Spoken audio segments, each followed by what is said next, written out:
बड़ा कंफ्यूजन है इस बार क्या हुआ ना कि दीपावली में ही कंफ्यूजन हो गया सबको कि दीपावली 20 अक्टूबर की है 21 की, तो 20 की मनाई। अब एकादशी जो यहाँ देव उठनी एकादशी आ रही है, वह एकादशी में भी बड़ा कंफ्यूजन है लोगों को कि 1 नवंबर की है कि 2 नवंबर की है। आप लोग कब मना रहे हैं? कब है? कब को है मेरी माँ? है बिहारी जी में और रंगनाथ जी में, श्री रंगम में सनातनी जो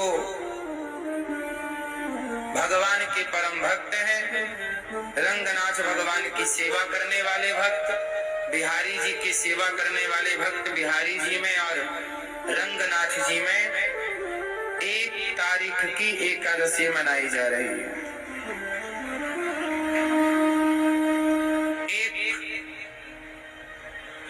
1 नवंबर क्यों?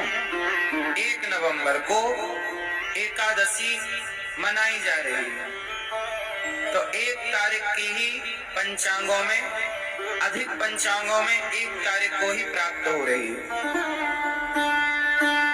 2 को भी एकादशी है, 2 को निषेध नहीं है, पर जो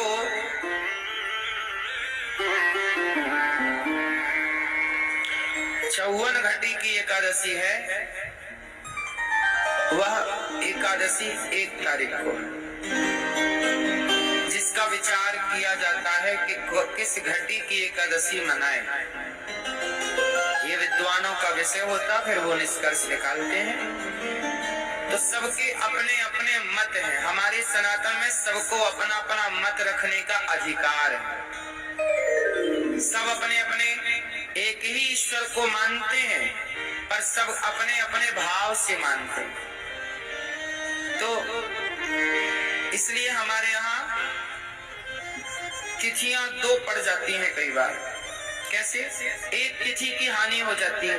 ये तिथियां जो घटती बढ़ती रहती है ना, इन्हीं तिथियों को घटा बढ़ा के 3 साल में एक अधिक मास हो जाता है,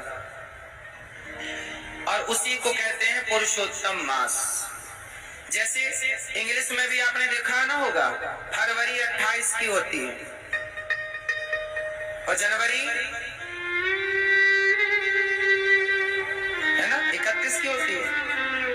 जनवरी 31 की और फरवरी 28 की। कोई महीना 30 का है इंग्लिश में, कोई 31 का है, कोई 29 का है, कोई 28 का है। बोलो हाँ। लेकिन सनातन में 30 दिन का ही 1 माह माना जाता है। इसलिए पूर्णिमा से गिनो या अमावस्या से गिनो तो तिथियां 15 ही होती हैं।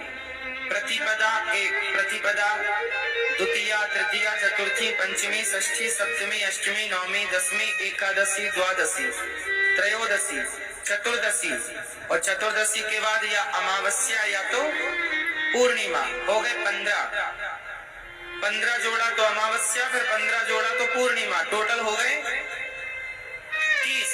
इसमें जो घटा बढ़ी होती है उसे निकालकर तीसरे साल को 1 माह बढ़ा दिया जाता है। ये गणित है। इसी को बोलेंगे पुरुषोत्तम माह। जैसे अभी इस साल, अब अगले साल ये जो अगला जेठ आएगा ना, जेठ आषाढ़ में पुरुषोत्तम माह आने वाला, सुनना देखा कि नहीं? जी आषाढ़ में नहीं, शायद ज्येष्ठ में, कंफर्म अभी नहीं है मुझे, लगभग। पर इस बार बढ़ने वाला है माह हर तीसरे साल, हाँ या ना?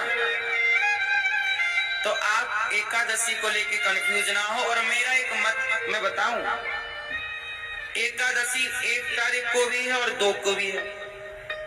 इसलिए मैंने तो सोचा है कि मैं दोनों दिन की ही व्रत कर लूंगा। 1 तारीख का भी व्रत कर लो और 2 का भी। कोई पैसा तो लगना नहीं है, बचत और होगी। बोलो हाँ, खर्चा नहीं है रत्ती भर। मैया बताओ, है खर्चा? अच्छा है, रोटियां बचेंगी नहीं? मैया को तो भात खाना रहता है इतना सारा। एक कट्ट भात।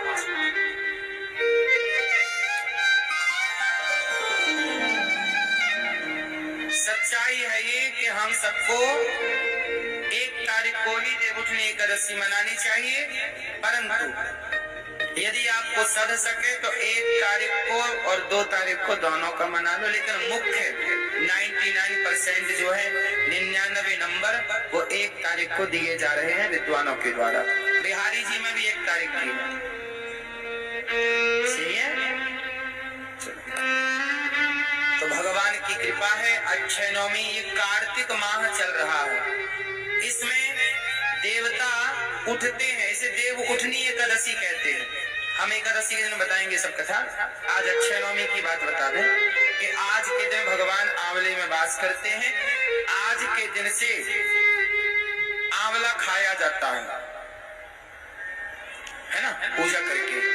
आंवला को औषधियों में राजा बोला गया है। सबका बाप क्या है? आंवला। इसलिए देखो, औषधियों का शिरोमणि है आंवला। एक आंवला जो व्यक्ति हमेशा खाएगा, आंवले का अचार खाओ, मुरब्बा खाओ, आंवला खाने वाला व्यक्ति जल्दी से बीमार नहीं पड़ता। आंवला औषधीय गुणों से भरा हुआ है। औषधियों का राजा कौन है? बोलो भैया। औषधियों का, जैसे फलों का राजा आम, उसी तरह औषधियों का राजा आंवला। इसलिए 1 आंवला रोज खाने का नियम बनाओ। चाहे आंवले के अचार के रूप में खाओगे, मुरब्बा के रूप में खाओ, मुरब्बा धो के खाओ, ज्यादा मीठा फिर शक्कर शुगर ना हो, उसकी अचार खा सकते हैं, सबसे बेस्ट। या अभी आंवला आएगा ना, तो आंवला का रस निकाल के पी लो। आंवला कैसे भी खाओ, आंवला खाओ। हम तो आंवले का अचार खाते ही खाते, आंवले का रस पीते ही पीते हैं। जरा सा 2 आंवले का रस निकाल लिया, 1 घूंट पी लिया। कैसे? आंवला की चटनी सबसे बेस्ट। थोड़ा मिर्ची डालो, धनिया डालो, हल्का नमक डालो और बढ़िया मस्त सिलबट्टे वाली, वो वाली नहीं, वो वाली नहीं।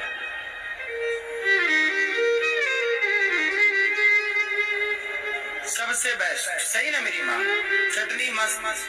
आप में से किस किस को चटनी अच्छी लगती है? टमाटर की चटनी है, अमरूद की चटनी है, खाते हो सबके? नहीं, भूल गए अमरूद की चटनी। अब आप लोग काय में चटनी बनाते हो? सिलबट्टे वाली नहीं। आलसी हो ना मेरी माँ। कौन सिलबट्टा पीसे, कौन ऐसे करे? आलसी है। इसलिए देखो ना, गुब्बारे की तरह करना धरना कुछ नहीं है तो दे गुब्बारा। पहले के लोग फिट रहते थे, काम करते थे, फिट रहते थे, लंबा जीते थे, काम भी हो जाता था, पैसे भी बच जाते थे, स्वास्थ्य भी बढ़िया, स्वाद भी अच्छा। अब आजकल चटनी भी आदमी उसकी खा रहा। चटनी उसकी थोड़ी होती है। जब आप उसमें चटनी पीसते हो ना, वो वाले में, तो उसमें ना आपने देखा होगा गर्म हो जाती है चटनी, रगड़ पड़ती है ना, और जैसी गर्म हुई खत्म उसका स्वाद। सब चीज का स्वाद मेंटेन करने के लिए ना खाने का ज्ञान नहीं है।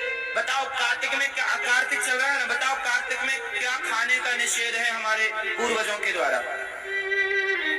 बोलो, चलो बताओ।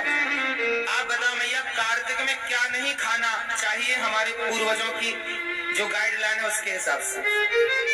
क्या? हाँ, कुआर करेला, कार्तिक दही, मरहो ने तो परहो कहो सही, कुआर में करेला नहीं खाते और कार्तिक में दही नहीं खाते। इसका पूरा हमारे पूर्वजों ने निषेध बताया है कि कब क्या खाएं, कब क्या ना खाएं। मेरी माँ